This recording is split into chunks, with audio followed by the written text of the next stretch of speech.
Hello guys, and it's been a while again. I think it's around 4 or 5 weeks since my last upload, and I hope you really are doing well during these coronavirus times, and hopefully you're not losing all your gains, because I know most gyms are not accessible during these times. So I'm lucky to have my home gym, which I've been training at for the last month or so. As many of you guys know, I'm being programmed by Juggernaut training systems, and I'm running the AI coaching program, and they had a really big update about a month ago. So they have this new 2.0 version of their programming, which is a lot better with much needed updates, which included, most importantly, more detailed accessory work. So basically now I'm having a lot more accessory work and more volume in general, and that suits me quite well now in this hypertrophy block, as I'm gaining weight and putting on some quality mass.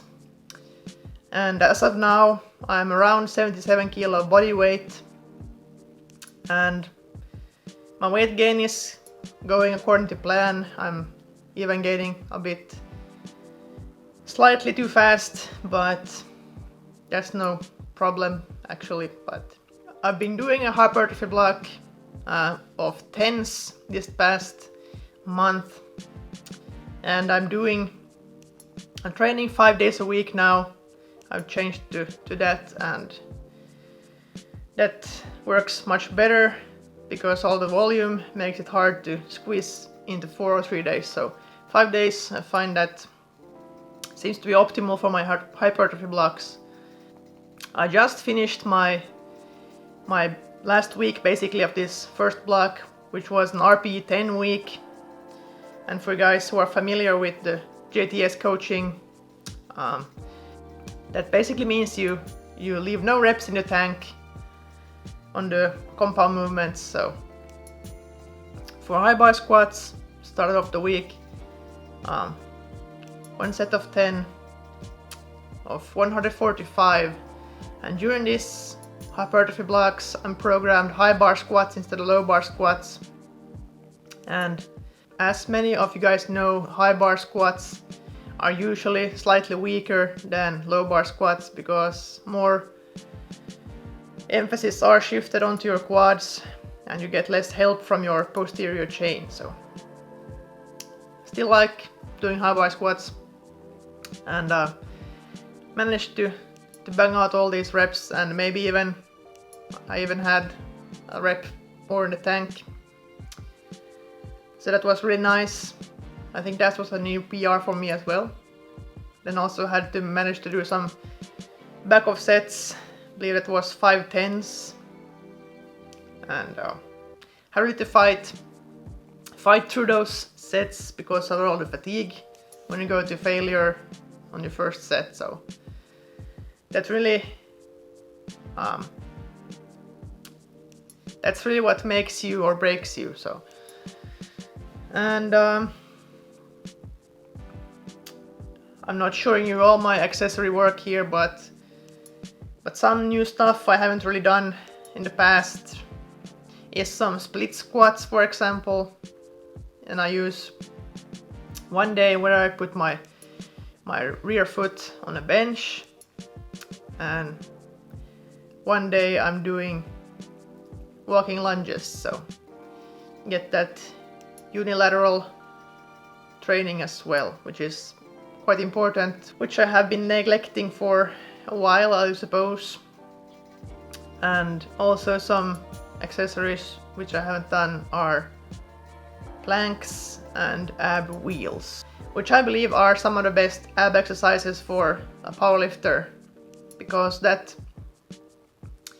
you're training to keep your core stable under load, and that's basically what you're trying to do when you're lifting heavy squats and deadlifts, for example. You're trying to keep the tension in the core without letting go. So some more incline benching as well on my second day, and that is because you fill out this questionnaire for this programming of your weaknesses, and it's a very, very thought out questionnaire. So you get the program individualized for yourself. So, and for less than $1 a day, that's quite affordable if you ask me. Yes, so lots of incline benching and spodo pressing and more tricep work. For example, that on day 1 I have been doing military pressing also to really build up those shoulders, as that is my weakness, holding my bench back, I suppose. Because if you watched my last few videos, you know that I usually fail halfway up on my bench. I really have that killer drive of my chest. So if I make that middle portion a lot stronger, with stronger shoulders and triceps, then hopefully my bench will blow up in the future. Alright, my second day of the week is usually kind of an accessory day with incline benching and lots of upper body stuff, which I also like. And it's been a lot of volume this last week, and next week is a deload week, so I'm really trying to push my limits on everything this week, so I get to rest next week. So moving on to day 3 with deadlifts, and here's the conventional deadlifts during this hypertrophy block. And deadlifts are sets of 8, and that this last week was an RP10. So I went with 167.5 my top set, and that was really a true RP10 because I really fought for that last rep and I didn't leave any reps in the tank, so good weight choice on my part.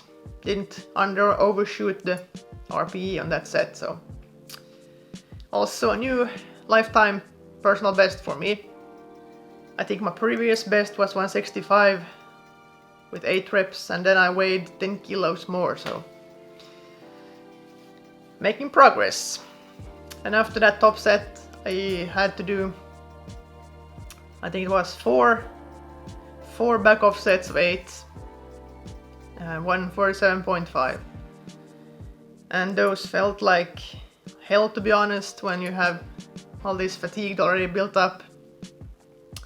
And this was maybe the day which I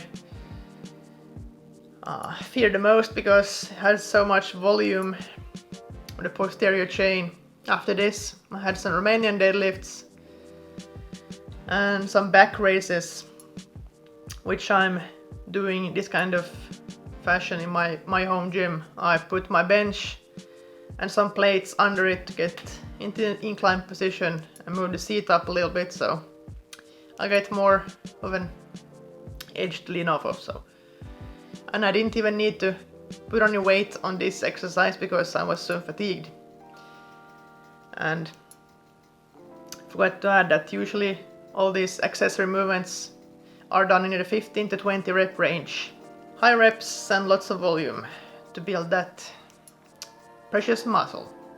The primary driver for muscle building is volume. So, and at the end I still did 5 sets of lunges with 15 reps each leg. Those were a killer at the end, and followed by some weighted planks, which I usually do for 60-second holds with a 20 kilo plate on my back. And then day 4 I swapped floor press for spodo press, and I had another RP10 day, and this time it was spodo pressing. And you guys who don't know what spodo press is, that's when you basically a normal bench, but you stop just a little bit off the chest, so it's a little harder to have to keep the tension, and then for a split second, and then of course press back up. So it's slightly harder than a normal competition bench. But yeah, 10 reps on the powder press, and I put on 97.5 kilos. And I might have undershot a little bit because I felt that this was kind of an RPE 8.5 or something like that. I have never gone this close to failure on a powder press before, I believe, so it was kind of hard to predict what I should have put on. So a new exercise for me completely, which I haven't done before, this block, is box squats, and those are quite fun. They feel quite easy, to be honest, and I'm using my bench for a box because it's quite suitable height. It's just a little bit above parallel for me, and I suppose that's a good height to be squatting off of. And as my weakness is posterior chain, I suppose, and back, that's a good exercise for me because you shift your load onto your posterior chain and hips instead of your quads, and I suppose that is my weakness. And especially now when I'm slowly switching over to sumo deadlifting, that's really an area to try to bring up to get that sumo stronger. Once a week I'm also being programmed sumo deadlifting. I've been doing the post sumo deadlift. I've been doing 6 reps on these, so nothing too high. It's also nice to keep my technique in check because I'm doing all kinds of conventional variations with conventional and Romanian deadlifts and these kind of things, so very nice to keep my technique fresh. I've been also using straps on all my sets because I've basically switched from mixed grip to hook grip, but I'm not doing hook grip on these high rep sets. I'm trying to limit or trying to do hook grip on sets of 3 or less, so I'm usually warming up with hook grip with all my warm-ups, but then I switch to straps after that. Last day I did some floor pressing, which is also an exercise I haven't done for a while again, and that's also quite nice, addressing my weakness, because basically it stops right around where my sticking point is and uses quite a lot of triceps to push it to lock out. Also done a lot of accessories which I haven't really recorded here, but to sum this week up, that has been really brutal week. A hypertrophy block, very high volumes, and this week will be followed by a deload week, so I get to rest a little bit. I just received my next block actually, and that will be a block, another hypertrophy block consisting of 8s. So the weights will be slightly heavier, and I'll be looking forward to push my limits a little bit more as I'm putting on some more muscle mass. Actually, I'm feeling really good at the moment. I'm feeling my leverages are getting also better and better when I'm putting on more size as I'm getting stronger. And I hope you guys are not losing all your gains because of this coronavirus. And yeah, take care guys, and until next time, maintain your gains, or if you can, make some gains. See you in the next one. Up here, we're free, bound only by frozen memories.